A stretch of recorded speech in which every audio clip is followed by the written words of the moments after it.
KGF மீடியாவின் சார்ந்த தம்பி சந்தோஷ் அவர்கள், அவரது நண்பர்கள் லோகநாதன், ரமேஷ் லோகநாதன், சித்தார்த்தன் போன்றவர்கள் என்னை அணுகி இந்த வாய்ப்பை தேடிக் கொடுத்தார்கள். இது எனக்கு புதுவிதமான இருக்கின்றது. இதுவரையிலும் நான் இது போன்ற ஒரு நிகழ்ச்சியில் கலந்து கொண்டதில்லை.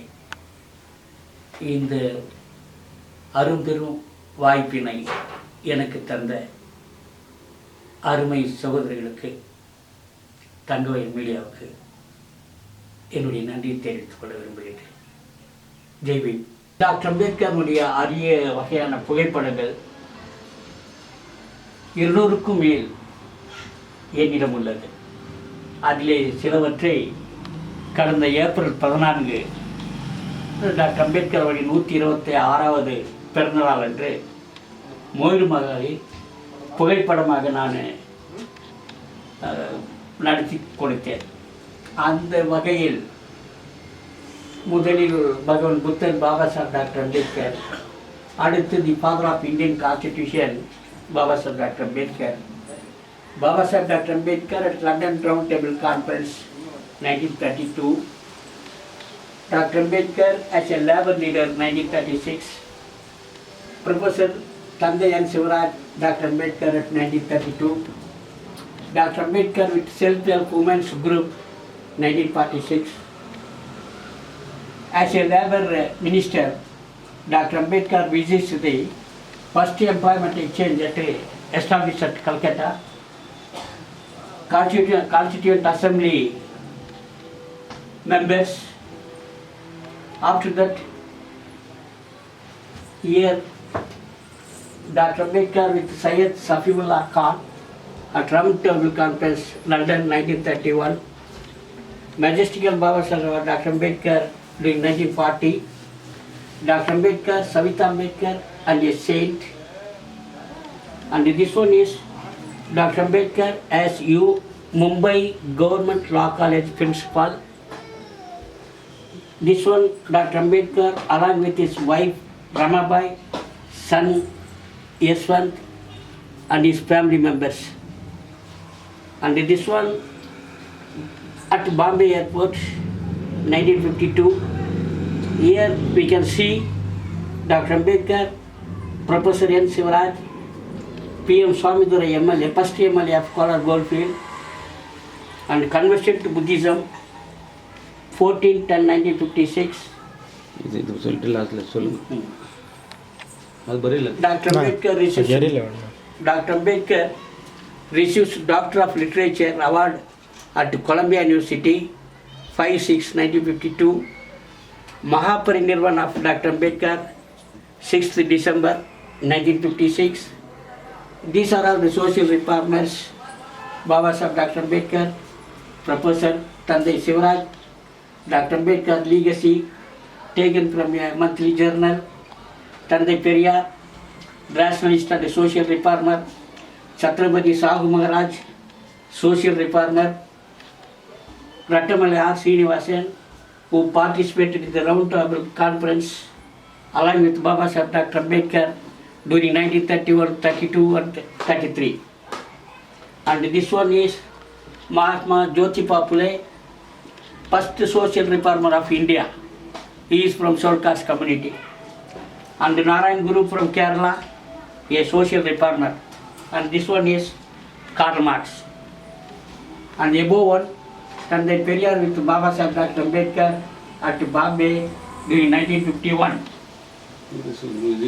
And this one is during 12/7/1954, when Baba Saheb visited Kolar Goldfield along with Dr. Savita Ambedkar at KGM. I mean 12/7/1954.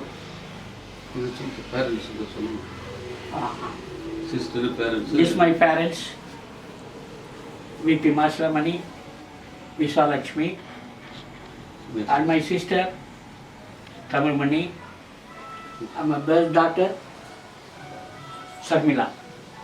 And this is the award given to me by All India Human Rights Organization, Karnataka.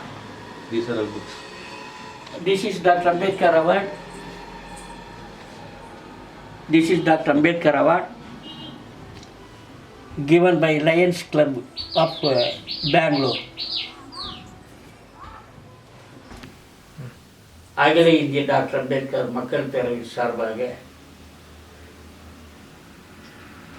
இந்திய குடியரசுக் கட்சியின் தலைவர் திரு S Rajendran அவர்களை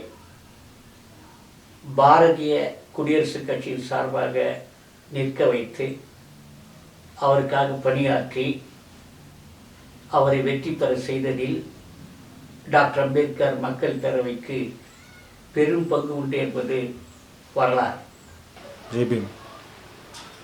என்னை போன்ற கோடான கோடி தாழ்த்தப்பட்ட மக்களின் அறிவு கண்களை திறந்து வைத்த அறிவுச்சூரியன், இந்திய நாட்டு சட்டத்தின் தந்தை, அறிவுலக மாமேதை, பாரத ரத்னா பாபா சாஹேப் டாக்டர் அம்பேத்கர் அவர்களை நன்றியுடன் நினைவு கூர்ந்து தங்கவயல் டிவியில் பங்கு பெற விரும்புகின்றேன்.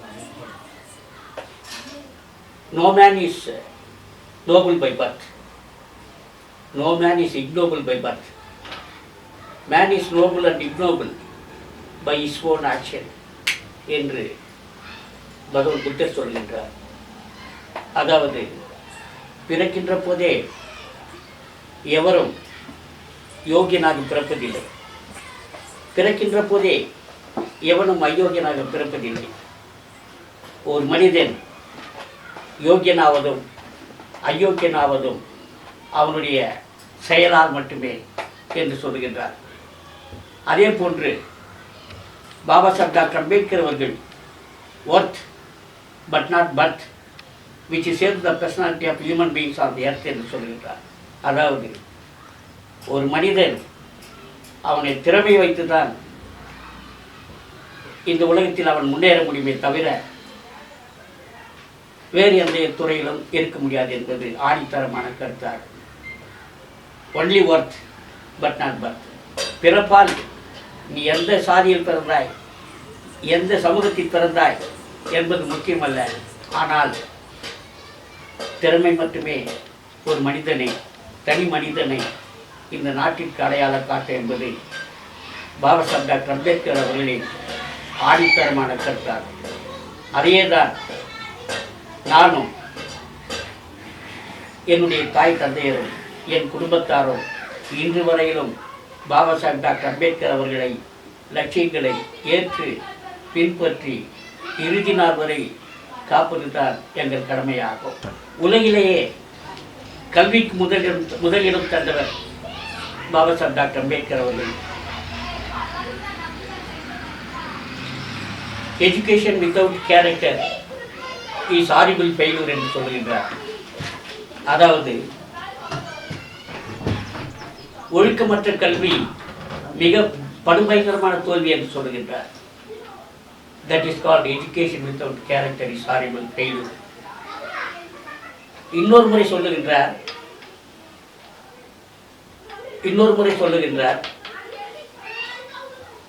the parents who does not care for the education of their children, then there is no much difference between such parents and the wild beast which lives in the forest. அதே போன்று இந்த உலகத்திலே பகவான் புத்தன் அவர்கள் பெண்களுக்கு முதல் உரிமை தந்தார். அவரை பின்பற்றி பாபா சாஹேப் டாக்டர் அம்பேத்கர் அவர்கள் பெண்கள் நலனில் மிகவும் அக்கறை கொண்டு எண்ணற்ற சாதனைகள் புரிந்து எண்ணற்ற சேவைகள் செய்திருக்கின்றார். இது வரலாறு. One who does not read history cannot create history. வரலாறு படிக்காதவன் வரலாறு படைக்க முடியாது என்பது அண்ணலாரின் ஆணித்தரமான கருத்தாகும்.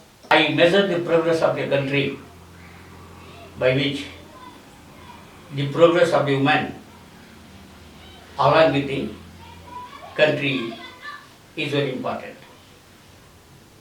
இது ஒரு நாட்டினுடைய உயர்வு. I like the religion which teaches liberty, equality and fraternity. அதாவது எந்த மதம் சமத்துவம், சகோதரத்துவம், விடுதலை போன்ற உணர்வுகளை தருகின்றதோ அந்த மதத்தை நான் பின்பற்ற தயார். அந்த மதம் பௌத்த மதம் மட்டுமே. Liberty, equality and fraternity is not the word of borrowed from French Revolution, but it is the voice of my master Buddha என்று சொல்கிறார். The progress of a woman, the progress of the country in which the progress achieved by women is very important. பெண்களின் உன்னதமான மகத்துவமான முன்னேற்றம், அதை வைத்துத்தான் ஒரு நாட்டினுடைய முன்னேற்றத்தை நாம் அளவிட்டு காண முடியும் என்பது பாபா சாஹேப் டாக்டர் அம்பேத்கர் அவர்களின் ஆணித்தரமான கருத்தாகும். Given the time and the circumstances, nothing under the sun shall stop this country from becoming the superpower if acted honestly. நியாயமான முறையில், நேர்மையான முறையில், நெறி தவறாமல்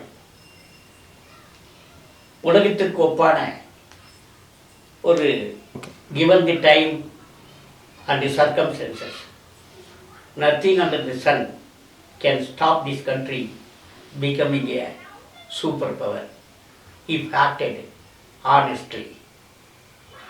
இந்த நாடு மிகப்பெரிய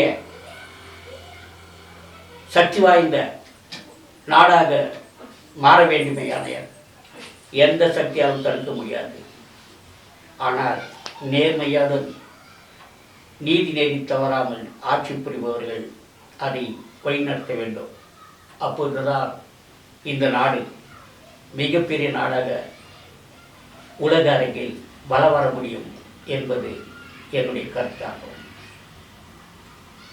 If I fail to do away anything to my society in which I was born, I will put an end to my life with a bullet என்று சொல்கிறார். நான் எந்த சமுதாயத்தில் பிறந்தேனோ அந்த சமுதாயத்திற்கு என்னால் ஏதாகிலும் செய்ய முடியாமல் போனால் என் உயிரை துப்பாக்கி முனையில் மாய்த்துக் கொள்வேன் என்று சொன்னவர் அறிவுச்சூரியன் பாபா சாஹேப் டாக்டர் அம்பேத்கர் அவர்கள். இந்த நாட்டு மக்களை குறிப்பாக அவர் சொல்லுவது, இந்த நாட்டை என்னை விட இந்த நாடு பெரியது, ஆனால் இந்த நாட்டை விட என் மக்கள் நலம் பெரியது என்று சொன்னவர் பாபா சாஹேப் டாக்டர் அம்பேத்கர் அவர்கள். இது போன்று எத்தனையோ அறிவுரைகளை நாம் எடுத்துக்கொண்டு செல்லலாம். ஆனால் இன்றைய சூழ்நிலை பணத்திற்காகவும் நடிகர்களுக்காகவும் நடிகர்களுக்கு பாலாபிஷேகம் செய்கின்ற இந்த காலகட்டத்தில் பணத்திற்கு ஆசைப்பட்டு மாற்றானின் காலில் மண்டிட்டு கிடக்கும் இந்த காலகட்டத்தில் அறிவுலக மேதை டாக்டர் அம்பேத்கர் அவர்களின் லட்சியங்களை மறந்து வாழ்வது எந்த வகை நியாயமாகும்? காரணம், தலைவர்கள் மீது குற்றம் சொல்ல முடியாது. காரணம், மக்கள் முதலில் திருந்த வேண்டும். டாக்டர் அம்பேத்கர் என்கின்ற ஒரு மாபெரும் சக்தியை உள்வாங்கி அவர் சொன்ன கருத்துக்களை, அவர் நமக்கு விட்டு சென்ற அறிவுரைகளை, லட்சியங்களை நமது சமுதாயம் பின்பற்ற வேண்டும்.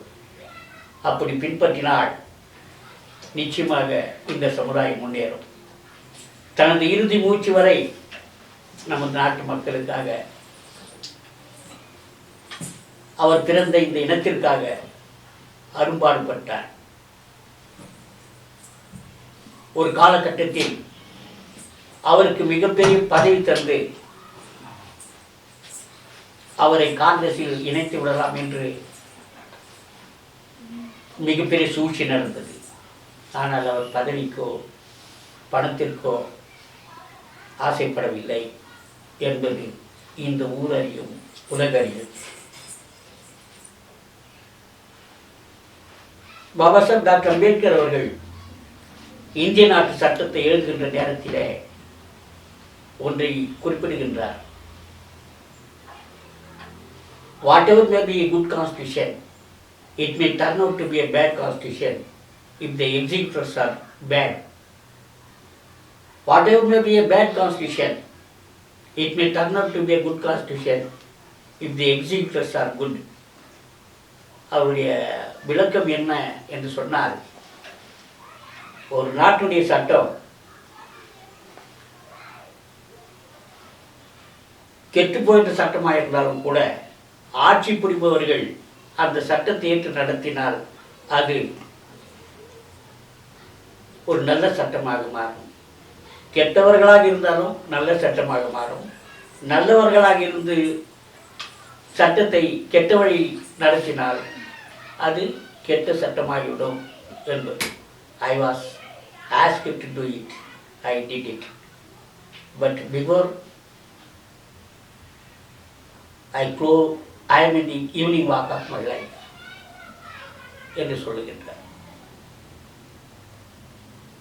Whatever I have done for the cause of my people, bearing turmoils, toils and turbulence, I brought this caravan today to this extent. If my lieutenants are unable to take it ahead, they will have to leave the caravan there itself. It shall not be betrayed at any cost என்று சொல்கிறார். அதாவது நான் என்னுடைய மாபெரும் துன்பத்திலே மிகவும் கஷ்டப்பட்டு இந்த தேரை இழுத்து வந்திருக்கின்றேன். இப்போது இந்த தேர் இங்கு கொண்டு வந்து நிறுத்திருக்கின்றேன். இந்த தேரை முன்னெடுத்து செல்ல வேண்டுமே ஆனால் என்னுடைய தளபதி என்று சொல்லிக் கொண்டிருக்கின்றவர்கள் இந்த தேரை முன்னெடுத்து செல்ல விரும்பவில்லை என்றால் அவர்கள் அந்த தேரை அங்கேயே விட்டுவிட வேண்டுமே தவிர காட்டி கொடுக்கக்கூடாது என்று சொல்லுகின்றார். எத்தனையோ புரட்சி செய்திருக்கின்றேன். புரட்சி என்று சொன்னால் இரத்த புரட்சி அல்ல. பாபா சாஹேப் அவர்கள் சொன்னது போல அறவழி புரட்சிகள் செய்திருக்கின்றேன்.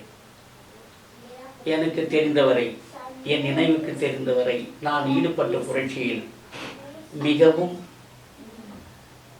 முக்கியமானது தும்கூரில் உள்ள கூலூர் கணேசா என்ற கோயில், பிரசித்தி பெற்ற கோயில். அந்த கோவிலில் தாழ்த்தப்பட்ட மக்களை சேர்ப்பதில்லை. எத்தனையோ ஆண்டுகளாக அந்த கோயிலில் தாழ்த்தப்பட்ட மக்கள் உள்ளே நுழைவதற்கு அனுமதி இல்லை. அந்த நேரத்தில் நான் அங்கு சட்டம் படித்துக் கொண்டிருந்தேன், வித்யோதயா சட்டக்கல்லூரியில். அப்போது அங்குள்ள மாணவர்களை எல்லாம் இணைத்து கோயில் அதிகாரிகளை சந்தித்து போலீஸ்கள் துணையோடு நான் கேட்டபோது, அனுமதி கேட்டபோது அவர்கள் அனுமதி வழங்கவில்லை. காரணம் கேட்டபோது அவர்கள் சொன்னார்கள், 10 வருடங்களுக்கு முன்னால் ஒரு தாழ்த்தப்பட்டவன் அந்த கோயில் மேலே உட்கார்ந்து குடிப்பழக்கம் உள்ளவன் குடித்துவிட்டு அங்கு விழுந்து செத்த பிறகு அந்த கோயில் தீட்டுப்பட்டு விட்டது என்று சொல்லி நிறுத்திவிட்டார்கள்.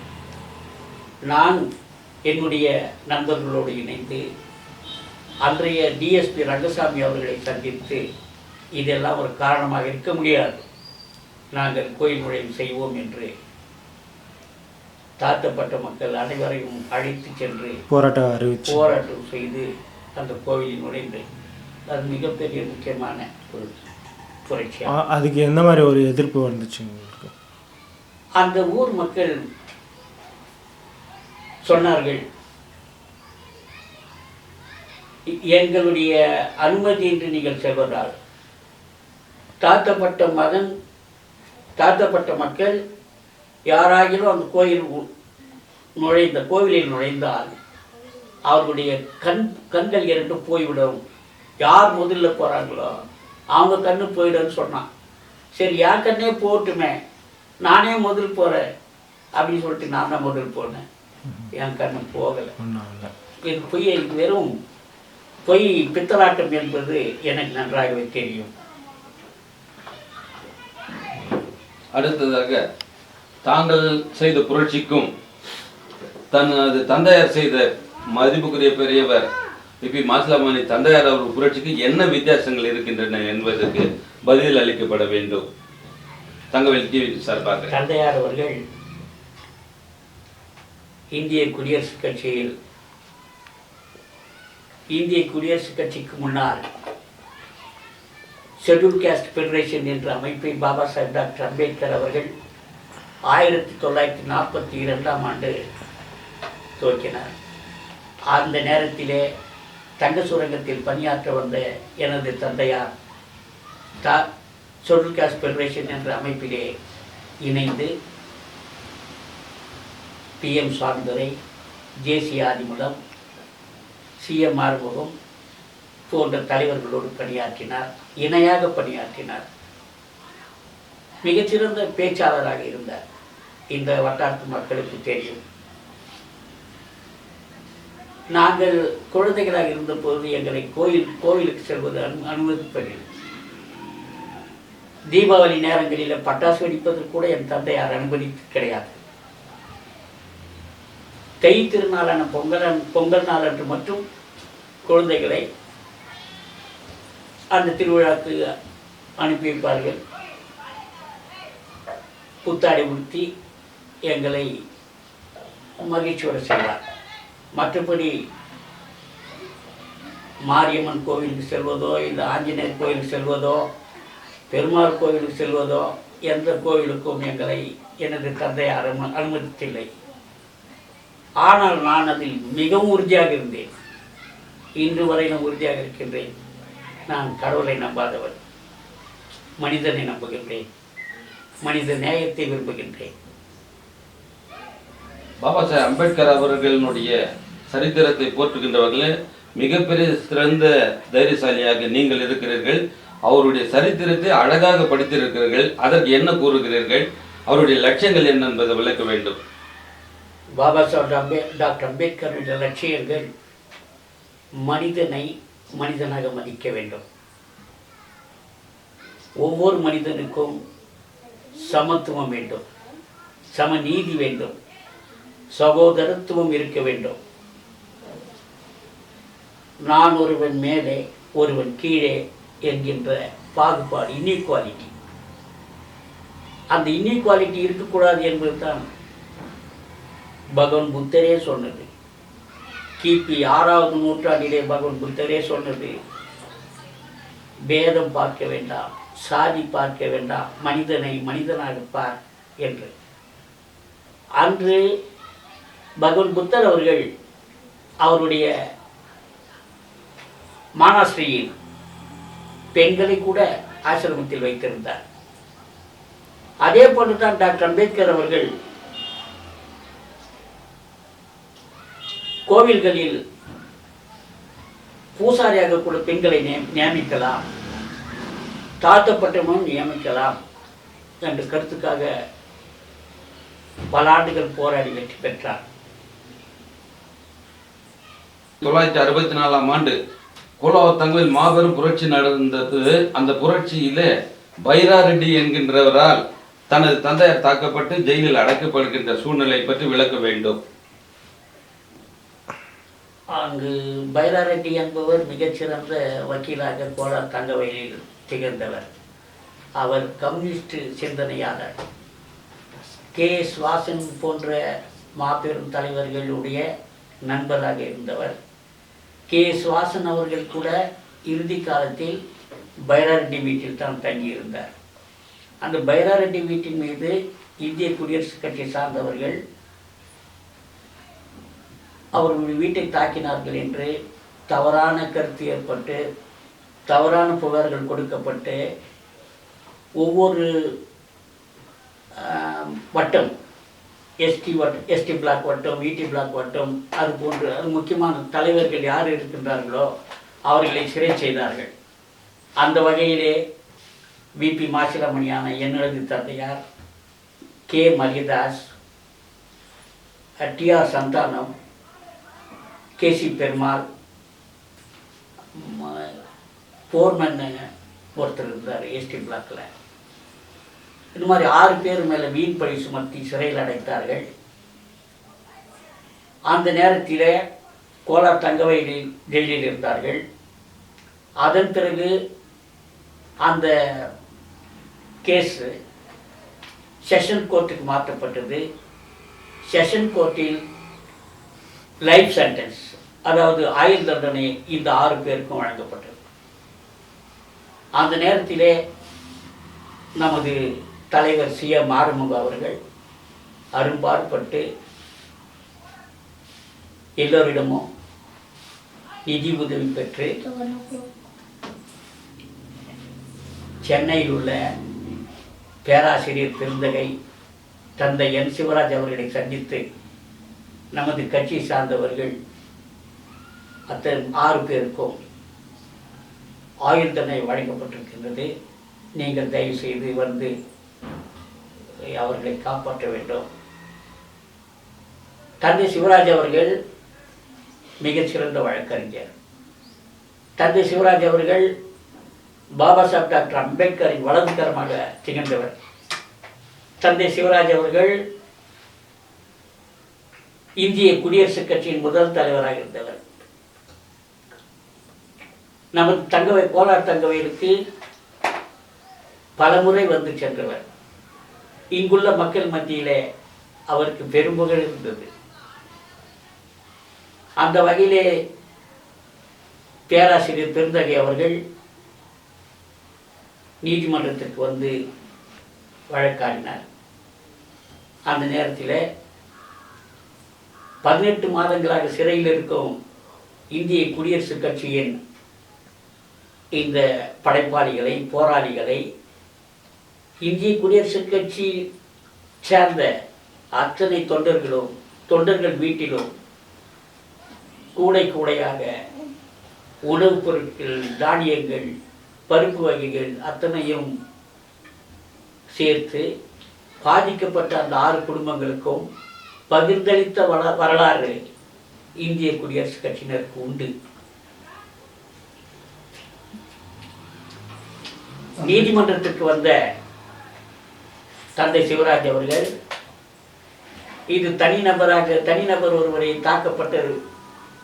தாக்கப்பட்டது அல்ல, it is a mop attack என்று வாதாடினார். அந்த சமயத்திலே நீதிபதி முன்பு கே மரியதாஸ் என்ற ஒரு போராளியை நிற்க வைத்து, இவர்தான் விபி மாசிலாமணியா என்று பைரா ரெட்டியை பார்த்து கேட்டார். பைரா ரெட்டி ஆம் என்று தலையசைத்தார். டிஆர் சந்தானம் அவர்களை நிற்க வைத்து, இவர்தான் மரிதாசா என்று கேட்டார். ஆமாம் என்று சொன்னார். விபி மாசிலாமணி அவர்களை நிற்க வைத்து, இவர்தான் கேசி பெருமாளா என்று கேட்டார். ஆமாம் என்று எல்லாவற்றுக்கும் தலையாட்டி கொண்டிருந்த பைரா ரெட்டி அவர்களை பார்த்து நம்முடைய தந்தை சிவராஜ் அவர்கள் குறிப்பிட்டு இவர் சொன்னதெல்லாம், ஆட்களை குறிப்பிட்டு சொன்னதெல்லாம் தவறான கருத்தாகும், எல்லா பெயர்களும் மாற்றப்பட்டது, எல்லா பெயர்களும் நானே மாற்றி சொன்னேன், அதை அவர் சரியாக கவனிக்கவில்லை. ஹென்ஸ்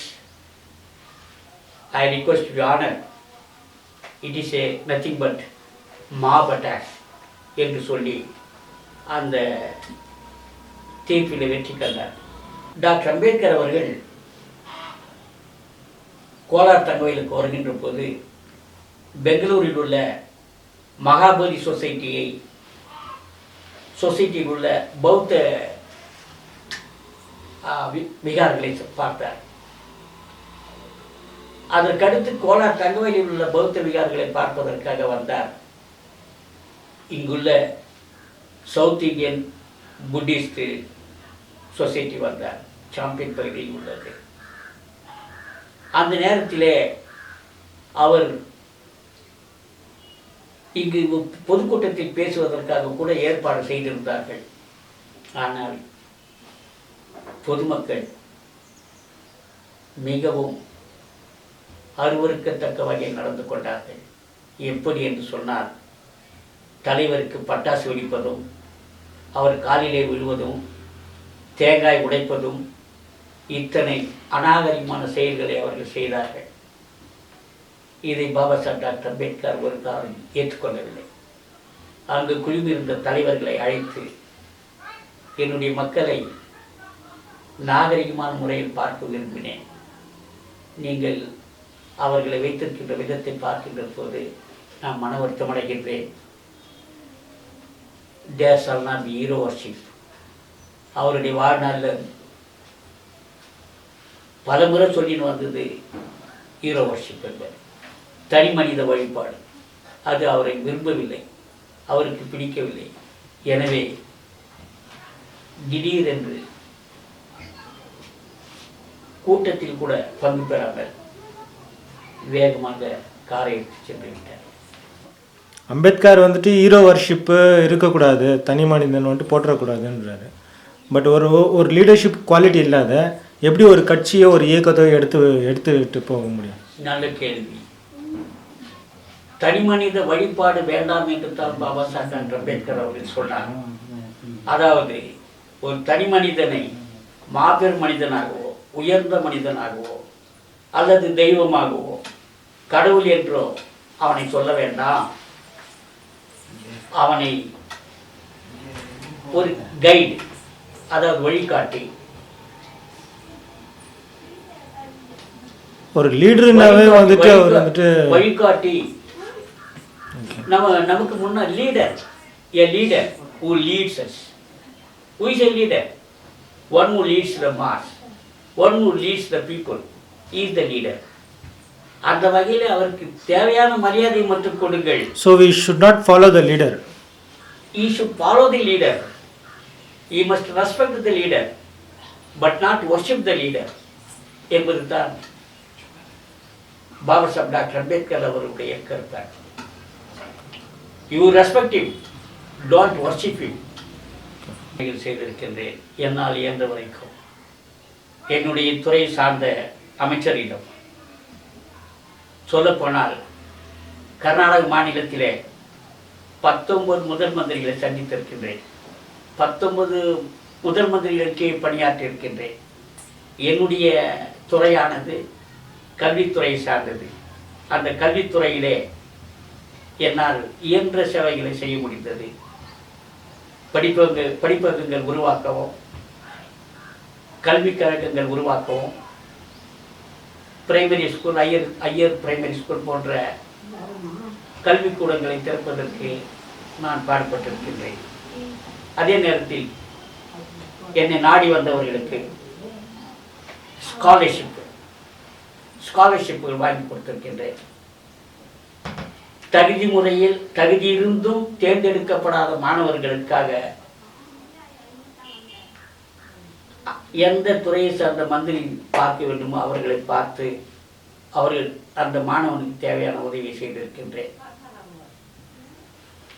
நானே ஒரு காலத்தில் கெஜெட்டட் ஆபீசர் ஆன பிறகு நான் என்னுடைய இளைய வயதிலே கெஸ்டட் ஆபீசர்கிட்ட சிக்னேச்சர் வாங்கிறதுக்கு கால் கடுக்க நின்றிருந்தையெல்லாம் மனதில் வைத்து, நான் கெஸ்டட் ஆஃபீஸர் ஆன பிற்பாடு என்னுடைய பையில் எப்போதுமே ஃபேடு மற்றும் ரப்பர் ஸ்டாம்ப் இருக்கும்.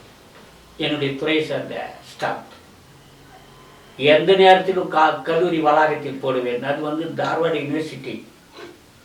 என்னை பார்க்கும் போதெல்லாம் ஓடி வந்து எல்லாம் ரொம்ப சந்தோஷமாக தெருவிலே சீல் போட்டு சைன் போட்டு போவாங்க. அதுக்கு காரணம், என்னுடைய மக்களும் நானும் வேறு சாதியை சேர்ந்த அதிகாரிகளிடம் சென்று கெஸ்டர் சிக்னேச்சர் வாங்குவதற்கு பட்ட இன்னல்களை நினைத்து இந்த ஒரு சாதாரணமான வேலைக்கு என்ன செய்வது? ஐயா உங்களுக்கு நன்றி. மீண்டுமாக பாபா சாஹேப் அம்பேத்கர் அவர்களை தனது தெய்வமாக ஏற்று வாழ்கிறீர்கள். காலம் முழுவதும் வாழ்வேன் என்று சபதம் ஏற்றிருக்கிறீர்கள். தாங்கள் பெயரும் ஜெய்பீம் சிவராஜ் என்று அச்சிட்டிருக்கிறார்கள், பெயரை குறிப்பிடுகிறார்கள். அந்த வகையிலே எஜுகேட், அஜிடேட், ஆர்கனைஸ் என்ற தத்துவத்திற்கு தங்களுடைய கருத்துக்களை சொல்லப்பட வேண்டும் என்று கேட்டுக்கொள்கின்றோம். டிவியின் வாயிலாக பல்வேறு பணிகள் ஆற்றியிருக்கிறீர்கள். உங்கள் இறுதி நாள் ஆசைகள் என்னென்ன?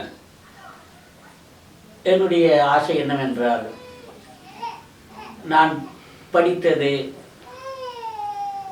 டாக்டர் அம்பேத்கர் உயர்நிலைப் பள்ளியில். என்னுடைய தத்துவங்களோ அண்ணல் அம்பேத்கர் அவர்கள் அடிவழி செல்வதற்கு வந்தது. இறுதியாக நான் நினைப்பதும் அதுதான்.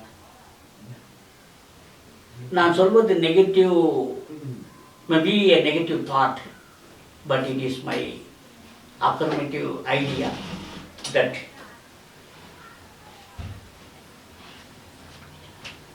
எண்ணற்ற வழியிலே டாக்டர் அம்பேத்கர் அவர்களை உச்சரித்துக் கொண்டிருக்கின்ற நான்,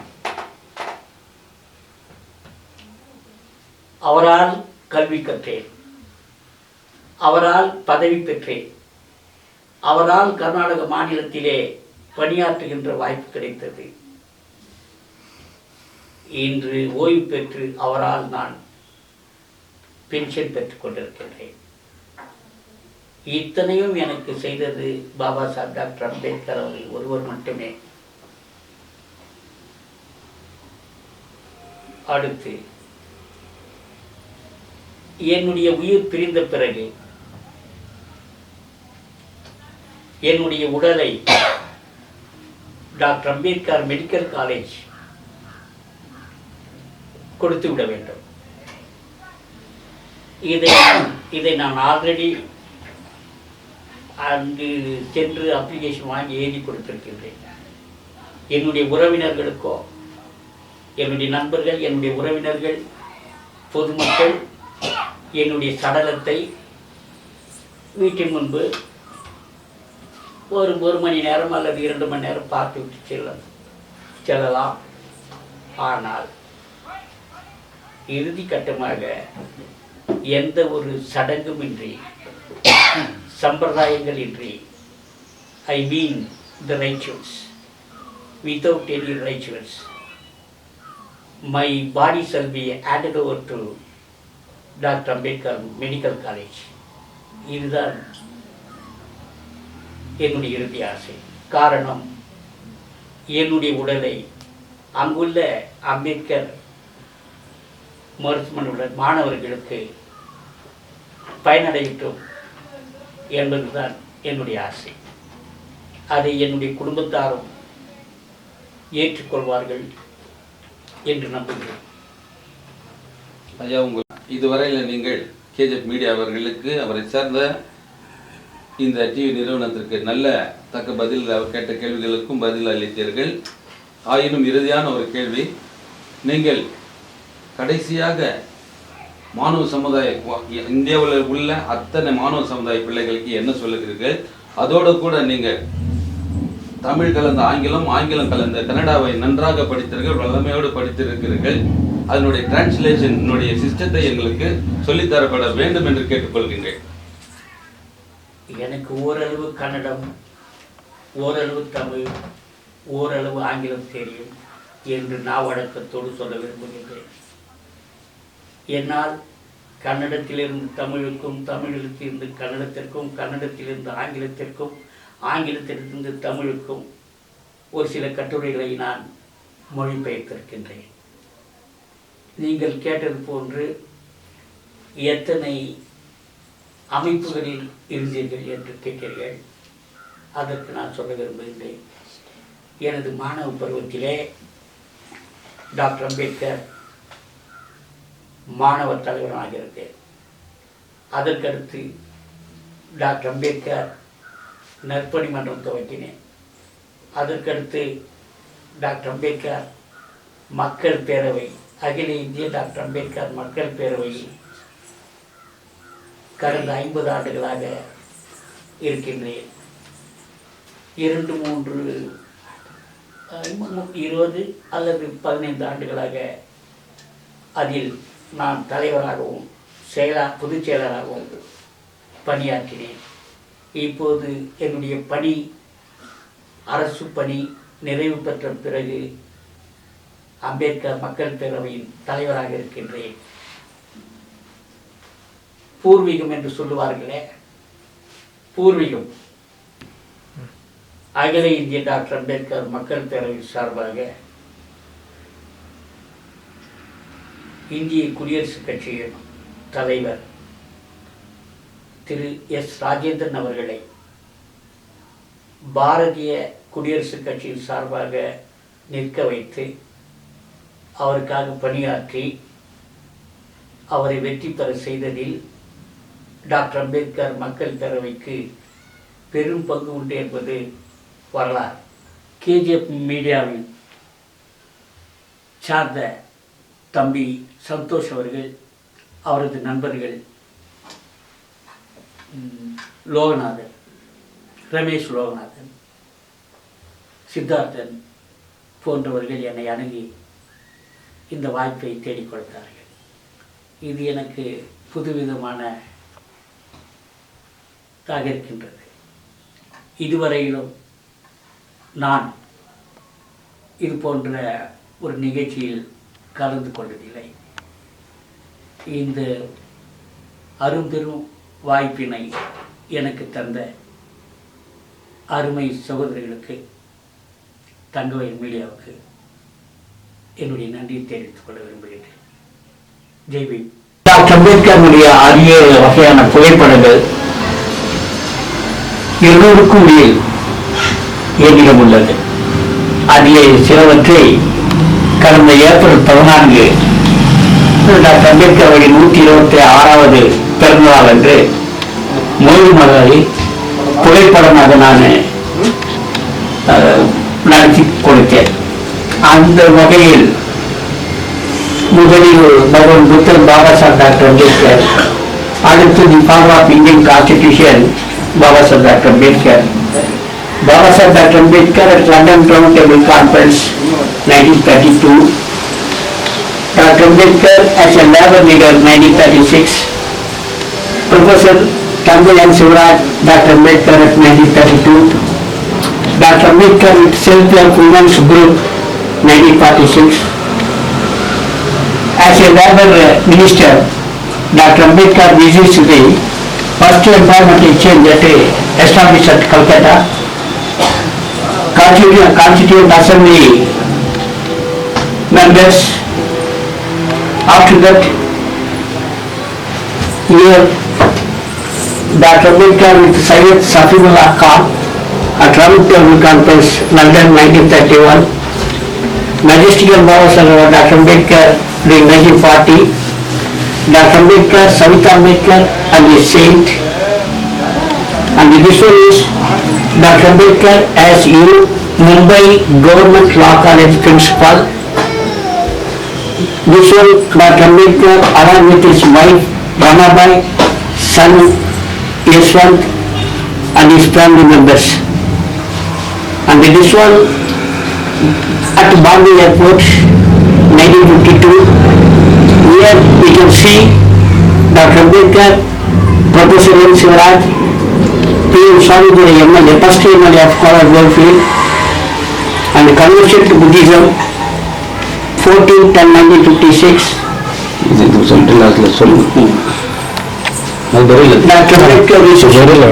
Dr. Ambedkar receives Doctor of Literature Award at Columbia University 5/6/1952. Mahaparinirvan of Dr. Ambedkar 6th December 1956. These are all the social reformers. Baba Saheb Dr. Ambedkar, Professor Tangayan Sivaraj, Dr. Ambedkar legacy taken from a monthly journal. Tangai Periyar, rationalist and social reformer. Chhatrapati Sahu Maharaj, social reformer.